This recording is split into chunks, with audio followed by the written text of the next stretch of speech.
Welcome to today's tutorial, where I'll walk you through the quick and simple process of removing the unread folder from your Telegram app on PC.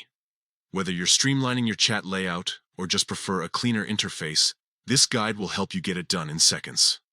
Let's dive straight into the steps. First, open the Telegram desktop application on your computer. If you haven't already, log into your account to access your chats and folders. Once you're in, take a look at the left-hand sidebar. Here you'll see all your current chat folders, including the default ones like All Chats, Unread, and any custom folders you've created. Now, locate the unread folder in this list.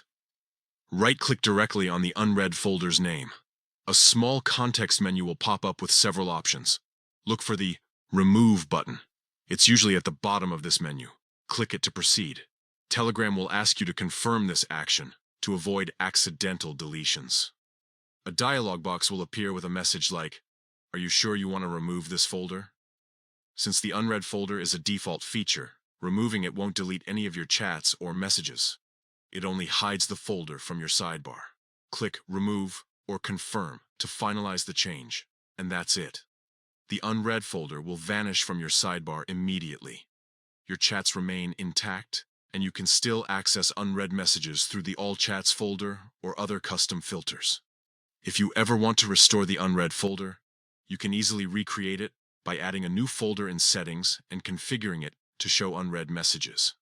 For those who rely on the unread folder to prioritize messages, consider setting up a custom folder instead.